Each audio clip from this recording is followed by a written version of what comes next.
유엔은 지난해 11월 15일에 세계 인구가 80억 명을 넘어섰다고 발표했는데요. 70억이었던 세계 인구는 단 11년 만에 80억 명으로 급속히 늘어났습니다.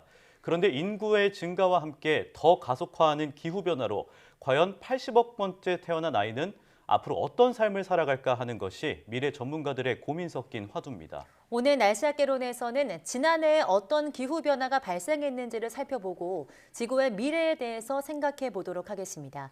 오늘도 K웨더 반기성 센터장과 함께합니다. 어서 오세요. 네, 어서 오세요. 안녕하세요. 네, 이렇게 넘치는 축복을 받아야 할 아이들의 미래가 어두울 것으로 전망되는 이유는 무엇인가요? 일단 이제 바네사 페레스 시세라 세계자원연구소 글로벌 경제센터장은 80억 번째로 태어난 아이는 지금 우리가 가지고 있는 것들을 가질 수 없을 것이다. 충분한 자원이 없기 때문이다라고 말했는데요. 네. 가장 심각한 것은 식량 문제입니다. 기후변화로 이미 물이라든가 토양 문제가 심각해지고 있는 판에 식량을 늘리려고 하는 과도한 농업이라든가 축산업 등은 온실가스를 쏟아내고 있고 토지를 더욱더 황폐하게 만들면서 기후위기를 부채질하고 있거든요. 또 홍수라든가 가뭄, 폭염 등의 기후변화로 인해서 전 세계 농경지와 산림이 파괴되고 불타고 있는 것도 식량 위기를 더욱 악화시키고 있는 문제입니다. 여기에다가 기후변화는 새로운 팬데믹을 만들어내죠. 또 물 문제는 더욱 심각해지게 될 것이고 과밀한 도시화 등은 삶을 피폐화시킬 것으로 전망이 됩니다. 그러니까 기후위기 문제는 매우 먼 미래의 문제가 아니라 지금 우리에게 닥쳐오고 있는 현실적인 문제라고 할 수가 있지요.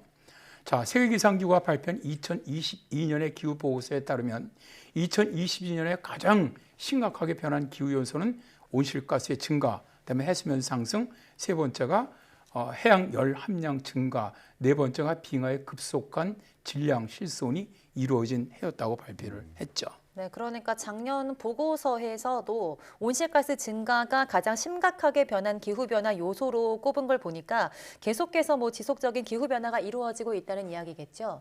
네, 그렇습니다. 계속 매년 전 세계 탄소 배출량 추적해 오는 곳이 있거든요. 글로벌 탄소 프로젝트 연구팀은 글로벌 탄소 예산 2022 보고서를 통해서 2020년에 배출된 탄소가 336억 톤에 이르렀다라고 밝혔는데요. 이 양은 대표적인 온실가스인 이산화탄소가 1시간 15분마다 이집트 기자에 있는 대형 피라미드 무게만큼 나온다는 것이죠. 화석연료의 탄소 배출은 2020년 코로나19 등의 영향으로 5.3%가 줄어들었어요. 그런데 2021년에 5.6% 증가로 돌아섰고 2022년에 다시 1%가 늘어나면서 코로나19로 인한 배출 감소 효과는 이제 사라지고 있다고 판단을 했는데요. 최대 배출국인 중국이 0.9%가 줄어드는 반면 2위국이죠. 미국은 1.5%가 늘어났습니다. 그동안 중국의 배출량이 증가세였고 미국은 감소세였는데 2022년에 변한 것은 코로나19 봉쇄 정책으로 중국의 산업활동이 줄어들었던 반면에 미국은 방역 완화로 여행이라든가 이동이 급격히 늘어났기 때문이라고 분석을 했습니다. 네. 그리고 이제 인도가 6% 껑충 늘어났고요. 유럽은 0.8% 줄어들었고요. 나머지 지역들은 1.7% 정도 증가한 것으로 알려졌습니다. 화석연료 온실가스 기여도를 보면 석탄의 탄소 배출 기여도는 40% 정도, 석유가 33%, 천연가스는 22%를 차지하고 있는데요. 글로벌 탄소 프로젝트 연구팀은 증가율은 줄어들고 있는데 전체 배출량은 계속 늘어나고 있어서 기후변화 대응을 위해서는 훨씬 더 많은 노력이 필요하다라고 강조를 했는데요. 미국 브라운 대학의 킹커브 교수는 탄소 배출 문제에서 희망이 별로 안 보인다. 지구온도 상승을 최소 수준에서 억제하기 위해서는 2030년까지 탄소 배출을 절반으로 줄여야 한다라고 말하고 있습니다. 네, 방금 말씀해 주신 것처럼 2030년까지 탄소 배출을 절반으로 줄여야 한다. 이렇게 목표는 정했는데 좀처럼 이행이 되지 않고 있다라고 말씀해 주셨는데 그렇다면 두 번째로 이 해수 온도 상승은 어떻게 변하고 있나요? 올해 1월 11일이었죠. 미 국립대기연구센터의 케빈 트램버스 박사 등 국제공동연구팀은 과학저널이죠. 대기과학 발전에서 전 세계 바닷물에 흡수돼 축적되는 열량, 저희들이 이걸 이제 해양 열 함량이라고 부르는데 네. 이것이 사상 최고치를 기록했다고 밝혔죠. 미 국립대기연구센터 연구팀은 2022년에 전 세계 바다 수심, 그러니까 해수면 0m부터 2000m 깊이에 축적된 열량이 전년도보다 약 11제타줄이 증가한 것으로 나타났다고 밝혔습니다.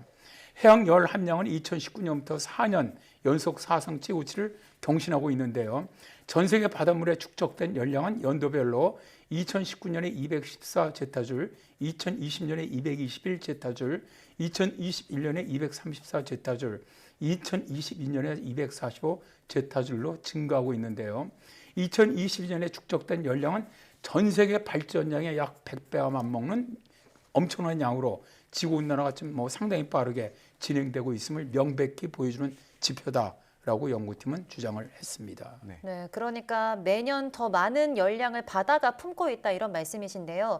이렇게 해양의 열 함량이 높아지게 되면 어떤 현상이 발생할까요? 일단 연구팀은 바다가 더 많은 열량을 갖다가 머금게 된다면 빠른 속도로 이제 따뜻해진다는 거거든요. 예. 그게 그렇게 되면 해수면 상승이라든가 또 극단적인 날씨가 더 많이 발생할 것으로 예측을 했는데요. 해양 속의 과다하게 축적된 열 때문에 분자들은 더 빨리 움직이게 되고 더 많이 퍼져나가기 때문에 염분이 많은 지역에서는 염분 농도가 더 짙어지게 되고요. 민물 지역에서는 민물량이 더 늘어날 수 있게 됩니다. 바닷물의 염분과 민물 변화는 전 세계 열 분포에 영향을 미치는 주요 해류의 변화를 초래하면서 극단적인 기후 현상을 증가시키게 되고요. 또 바닷물 온도가 높아질수록 허리케인이라든가 가뭄, 폭우 등 이상기후 강도라든가 빈도가 늘어납니다.